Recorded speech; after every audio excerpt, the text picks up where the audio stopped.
Here we are, episode 44.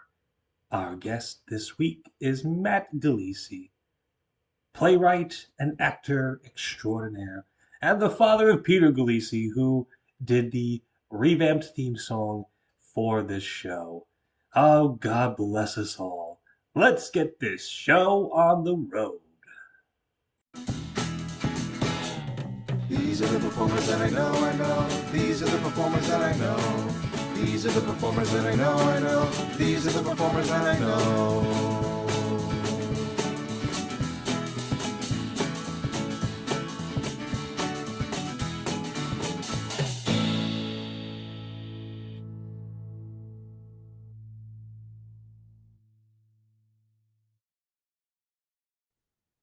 Hello, everyone, and welcome to another fantastic episode of The Performers I Know. This is episode number 44. Yes. Can't believe we've done this many of them. Very, very shocked at myself. I'm very proud of myself. Also, I'm wondering if I'm possibly insane from doing this many episodes. We're getting closer and closer to 50, though, so that's great. This week, I'm very excited about this guest. He is a playwright and an actor, all the way from Studio Staten Island. Yes, another fellow Staten Islander. Ladies and gentlemen, please give a big old round of applause for Matt Gilleece. Matt, welcome to the show. Thank you, Dane. Hello. It's very nice to be here. I'm 44 out of who knows how many. Hopefully It's a a good lot. good number. Good, Hopefully good, quite a yeah. bit. Good. Okay. All right.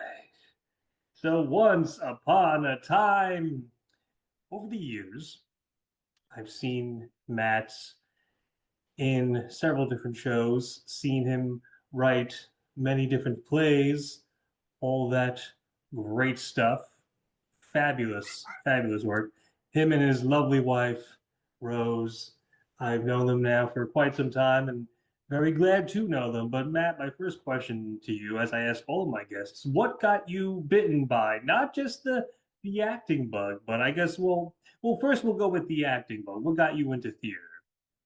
Well, I come from a theater family. It's in the blood.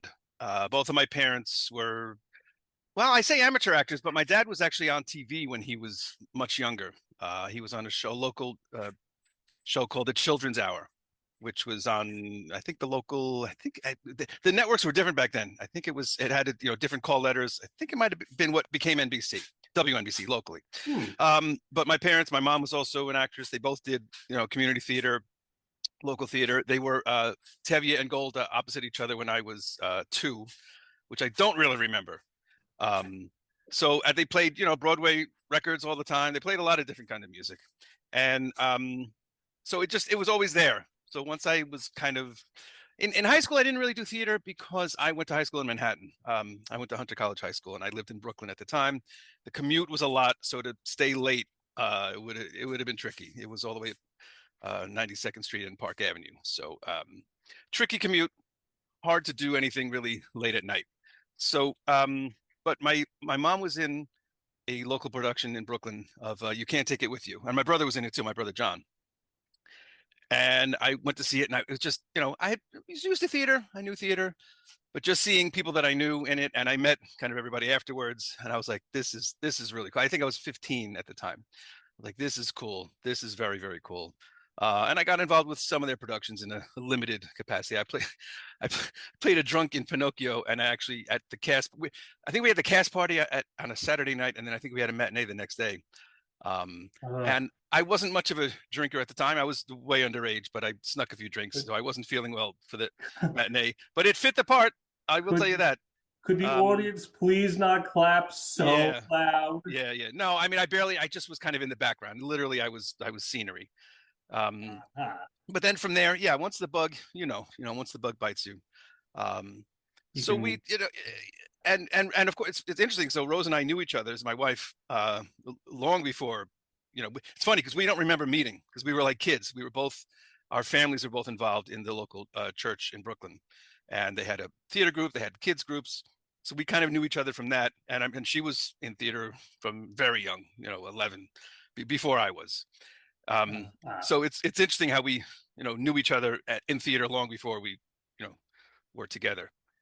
And eventually, as I got a little older, I got a little bolder in trying new things. And we took a break. Actually, I'm sorry, I'm just going on and on and on from your one question. So to answer your question, originally I got it from basically from my family. The desire, I was exposed to it, and I liked it, and I took to it pretty quickly.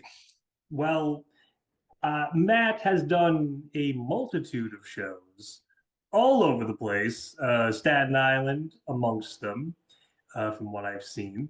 Um, Two of the particulars that I remember was first of all, he did a production of a play called Red, uh, the color red, not, he read a book, with along with the hardest working man Yep. in Staten Island theater, Yep. the incomparable Eric Rosen. Eric.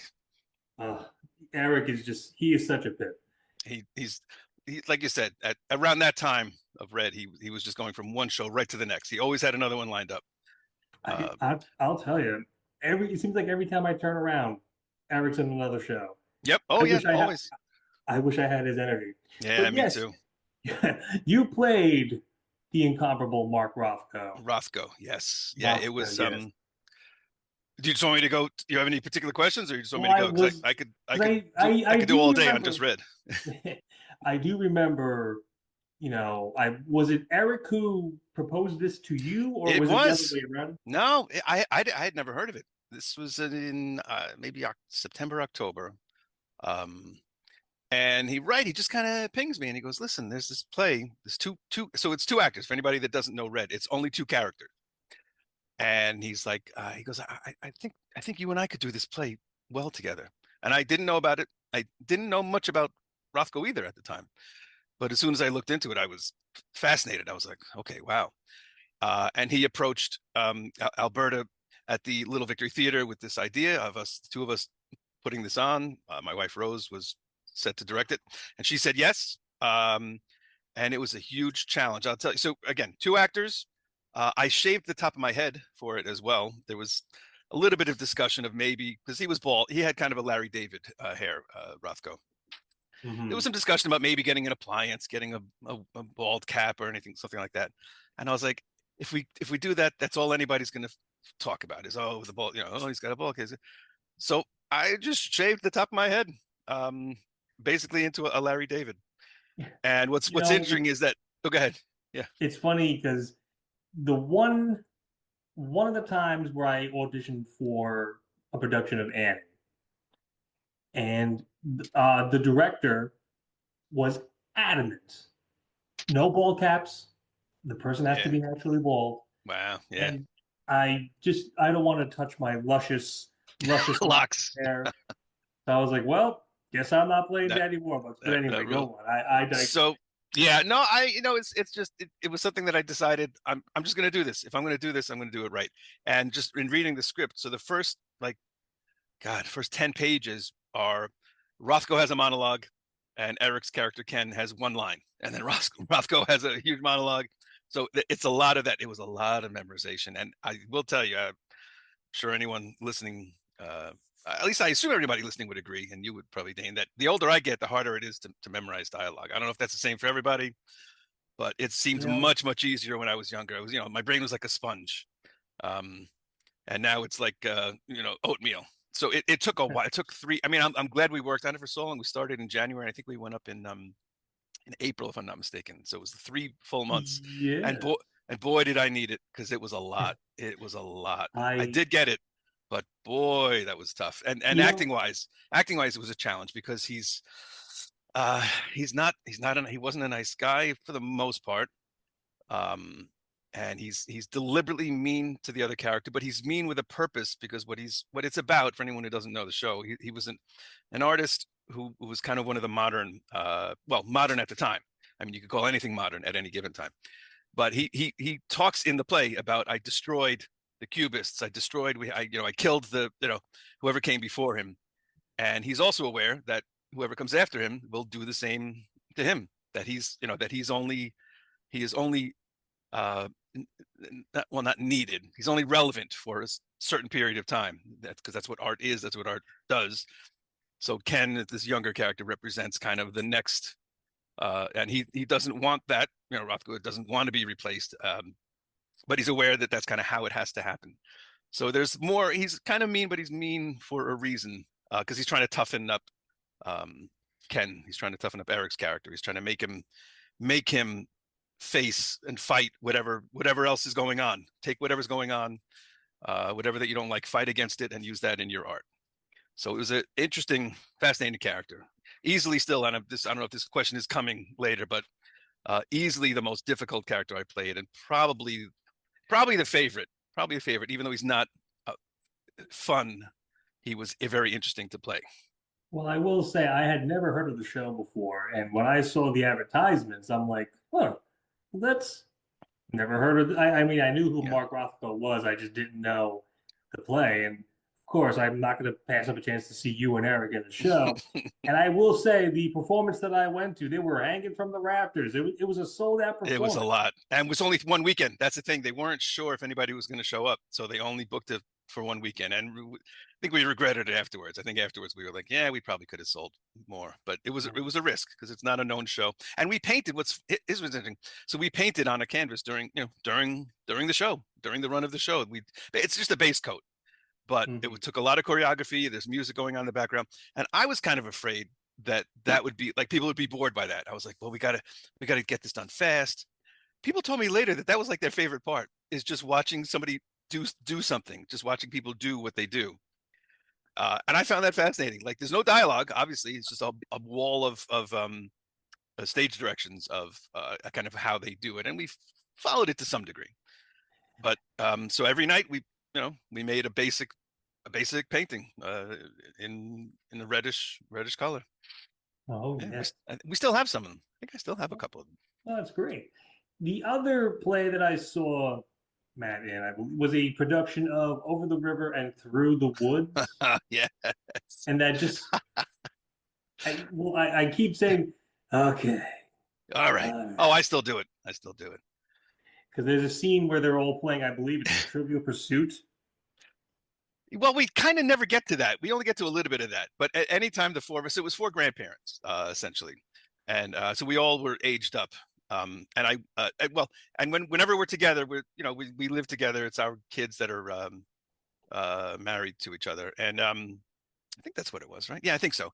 Something And like that. so we just have our patterns, and when we sit down, we just go, okay, all right. And in the script, it's great. It has them all written out, and it's about 4 rounds of them where we go, okay, all right, okay, very Well, good, all right. I think what makes it even better was Mike Schiavo's just that great fuse of like, Yep.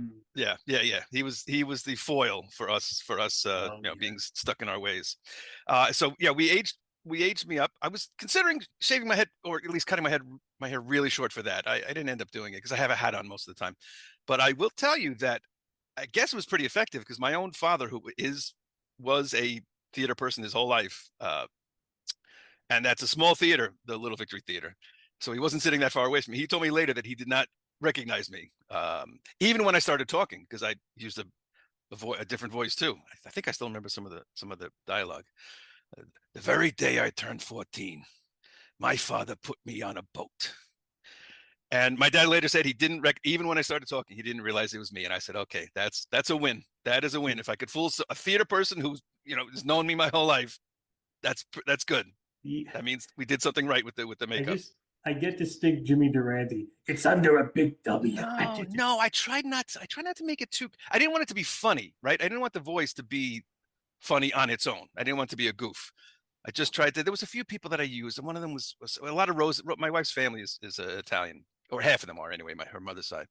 Right. So I used a couple of them, but I didn't want it to be jokey. I didn't want the voice to be jokey. I just wanted it to be an older guy who's he's from Brooklyn. He's Brooklyn, but not silly. I didn't want to be silly because I wanted him to have some dignity. Right. Well, yeah, naturally, of course. But so that was just a lot of great stuff going on there. Well, we had to bring it back by popular demand. So we did it for a run in the spring. I think it was maybe April-ish. And people loved it, and they crammed, we sold it out, for 2 weekends. And I think we added another weekend, if I'm not mistaken. Yeah, Oh, no, that was in the summer because we did it again. There was enough people saying, "Hey, that show was great. Is there any way you could do it again?" So that same year, I think in maybe July or August, we did it again, and Like then there was still demand, so we tacked on another weekend of shows. I remember Mike Schiavone telling me that the his love interest was cast by like three different women Yes, because well, of all the circumstances. So it's like, oh, yep, Mike, yep. you can't seem to keep anybody, huh? Well, I'll tell you, one of them was Tamara. Tamara Lechner. Mm. We had someone that was at those 2 weekends. Again, I'm pretty sure this was in the summer. I might be wrong. We had the 2 weekends, and we tacked that. It was still people wanted tickets, so we added another two shows for the following weekend. But right, the woman who played the lead at that round couldn't do it. So we all asked around. Tamara was off book. This was on I think a Monday or a Tuesday when she was asked, and by Thursday she was off book, and we went up on Friday, and she was great. She was Hey, fine. great. We were planning to put lines everywhere. We put lines under plates and on paper bags and all over the place. Her line, and she was like, "No, no, no, I don't need them. I'm good." I got it. I got it. That was impressive. Yeah, yeah, it was a But great show. It was a lot of fun. A lot of heart. A little sad by the end, but great well, show. Matt isn't just used to doing pre-established work. Much like myself, he writes his own plays and stories and wonderful stuff like that. How did that come about? How did you get bitten by the writing bug? So in college, I just suddenly decided, I just suddenly wanted to write. I tried to write a play, um, and I did, and it was terrible, and it never saw the light of day. I might dust it off at some point and see if I can. There's a couple of lines that might work. I don't know. I don't know why I wanted to. I just knew that I wanted to, and in fact, now fast forward. Well, and so back in when we were in our 20s, we did. Rose and I again did mostly she would direct and mostly I would act. And if it was something original, I would usually write it. We did a kids show at this was at the local St. Dominic's. It's the local church, and they had a theater group. But the theater group started to kind of die. People weren't really interested in it much anymore. So we kind of swooped in. We were like, okay. We did Godspell there. I was in that. I was Jesus in that. I love that. That's one of the albums that my parents used to put on all the time, and it's in my DNA. We did an original children's show where I took Disney songs and some other songs and changed the lyrics and made them our own. Then we started to do murder mysteries, and we did them all over. We called it Drop of a Hat Theater Productions because we figured we're like a traveling group. We don't really have a home, but we'll go to your place and at the drop of a hat anytime you need us, and we'll set it up. And they were murder mystery dinner shows where the actors are sitting at the tables with the audience, and then something happens, somebody dies over in the corner, and then suddenly you're sitting with an actor and you didn't even realize it. Then we had kids, and it got a little trickier. Once we had more than one, we took kind of a 15-year break, involuntary break from any of it, from doing any of it, and then we moved to where we are now, which is around the corner from the Little Victory Theater, and we ended up I submitted something original there that I had written a long time ago, and it was not great, but Alberta saw something in it, and we put it up, and then I got the writing bug back, and I will tell you, Dane, I have written more in the last 4 years or so, 4 or 5 years than I wrote my entire life before that. I believe Um, it. yeah, and a lot of it is the scenes from the Staten Island Ferry. I've had six of them. And so anybody that's not familiar, this is Sundog Productions, and they perform them at Moravian Church, and it's the set is a deck of the Staten Island Ferry. So and they take submissions, and it has to be brand new. It can't be if it was produced anywhere, you can't like repurpose one and then make it be on the ferry. You can if it wasn't produced anywhere, but it has to be a brand new play. And I wrote one. The first one that I wrote was about the Mandela effect, which listen, I could go on about Mandela effect forever. I went down a rabbit hole there. It's funny. A lot of the plays that I write end up being something that I kind of geek out about for a little while, and I'm interested in, fascinated by. I'm And telling you, it's the yeah, Berenstain Bears, yeah. not the Oh Bears. yeah. Oh, don't get me started. It'll be an hour and a half of that. Um. So so uh. So what I like about writing something for that is that it's so specific, because if you sit down to write something, Dane, I don't know about you, but when I sit down, I sometimes I just don't know where to start. I have I may or may not have a basic idea, but I don't know where it takes place. Like, there's so many things that I don't know. But if you have some of those parameters locked in place for you, for instance, has to take place on the ferry, has to be two, maybe three characters. They prefer two, and that's because of casting. I mean, they could have as many as they want, but if you've got six, and they do six plays at a time. So if you've got six plays with 3-4 characters, now you need 24 actors. So they prefer two actors, and there's every year there's a theme. So you have to write something for the theme. The first year it was the first year that I submitted, which was 2019. They had to have two different endings, and the audience would choose an ending. So that fascinated me. And then I think the theme the following year was they bring up somebody from the audience. You have to have some mechanism for bringing somebody up from the audience and having them participate in the scene, and then sending them back. And actually this year, and this is just recently announced, they claimed that they ran out of themes, and they asked for audience, not audience, but they asked on Facebook, anybody that knows them, to suggest themes. And I suggested one, and it just won. Actually, so my theme, the theme that I chose, will be the theme for the October or November. I'm not sure when they're doing it this year. And the theme I suggested was "It's About Time." And kind of my thinking was that once you're on the ferry, time, there's nowhere to go. There's nowhere else to go. So time kind of stands still.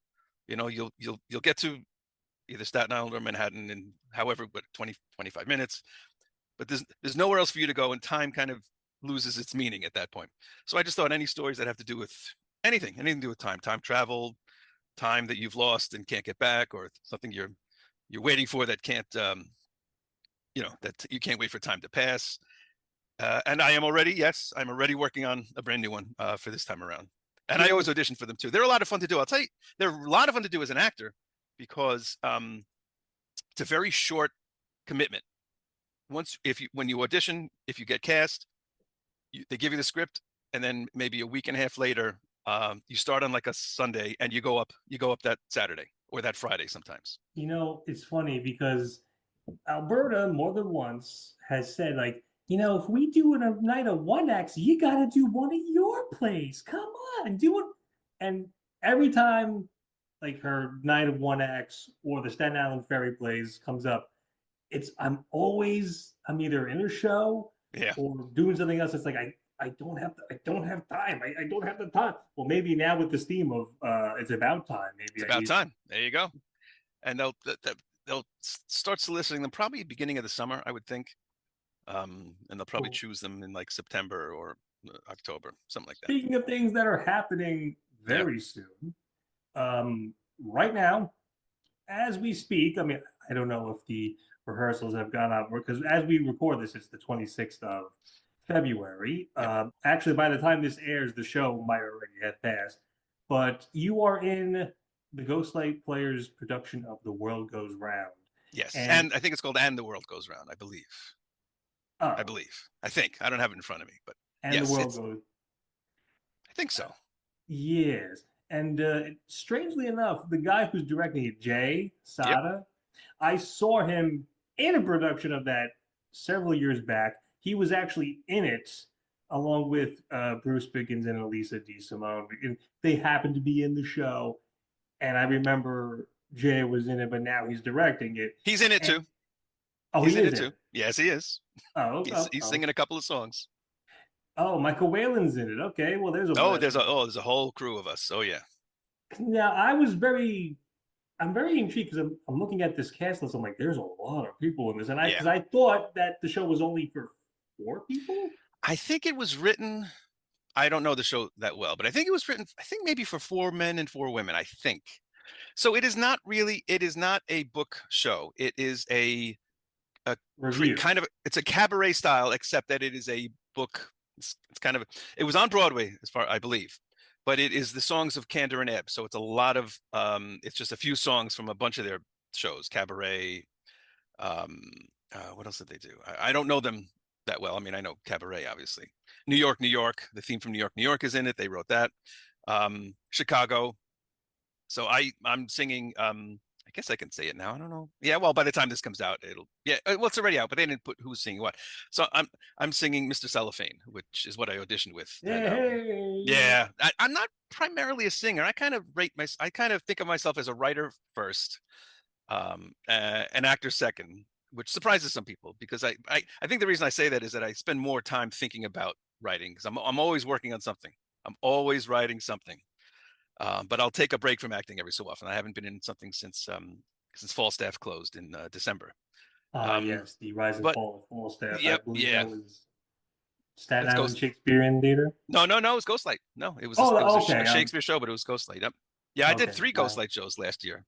Yeah, I was in Very good. Incident at Vici, which was great. I mean, it's dark. I don't know if you're familiar with it. It's very, very dark. It's a handful of people that have been. It takes place in just World War II, but it's like before it was at the time that the play takes place, the concentration camps are kind of a rumor, and we have been rounded up and arrested, and we don't know why, and we gradually realize that we're Jewish, most of us, even if some of us wouldn't admit it. Hmm. And I mean, it's very, very dark, and it goes to, obviously a really dark place. But I think it's good for the soul to to do that sometimes because those stories should be told. They shouldn't be forgotten. And No. I know it touched a lot of people, and not touched in like a, like Well, I mean, touched in a way where they weren't forgotten. There's people that know people. There's still generations that were involved in that were there where their kids were or their grandparents were. I'm sorry, I mean their parents or their grandparents. right. Um so I think it's really good. It's just difficult, and some of the actors had to play these terrible people.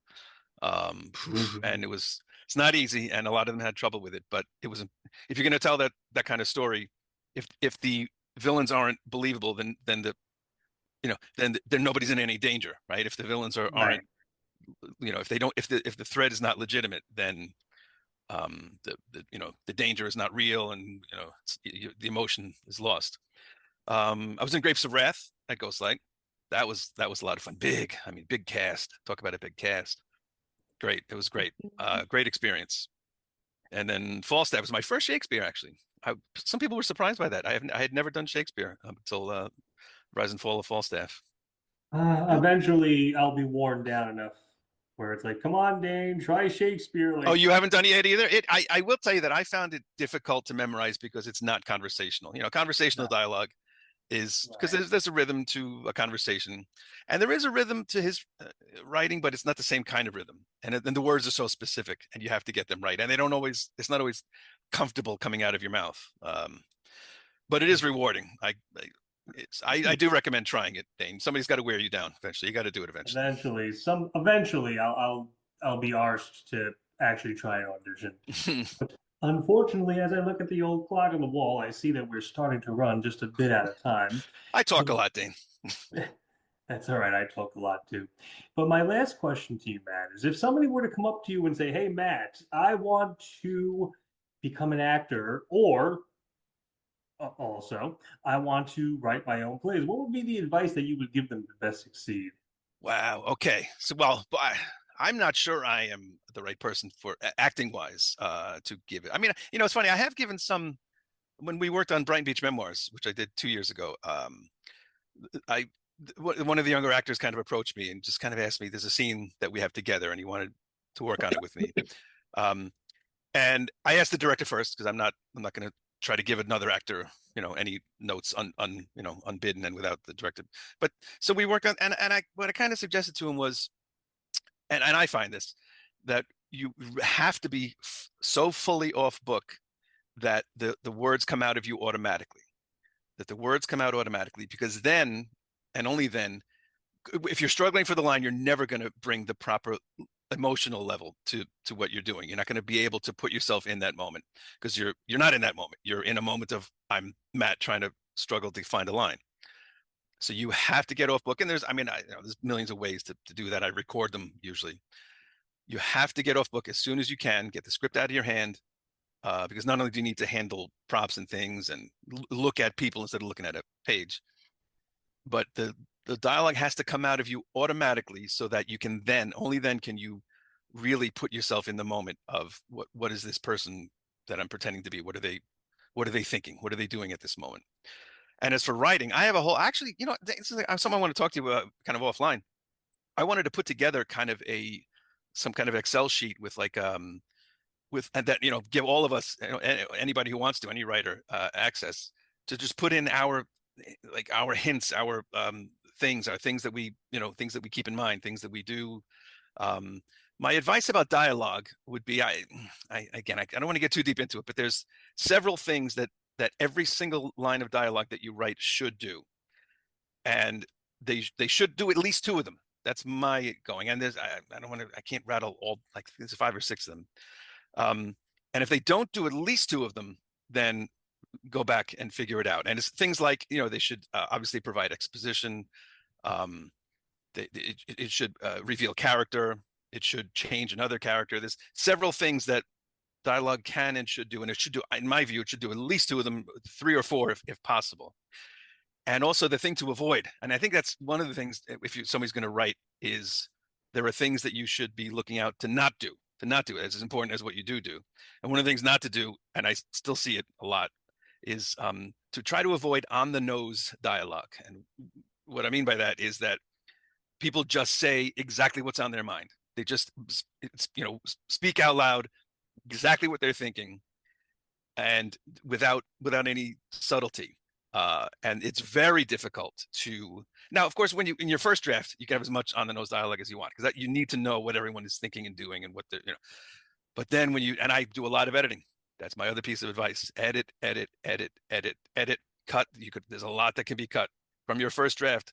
There's a lot that needs to be changed, and there's a lot that can be cut, because you've got to find ways to subtly suggest things that you want to be, information that you want out there, without a character just kind of walking on stage and saying, boy, do I like playing billiards.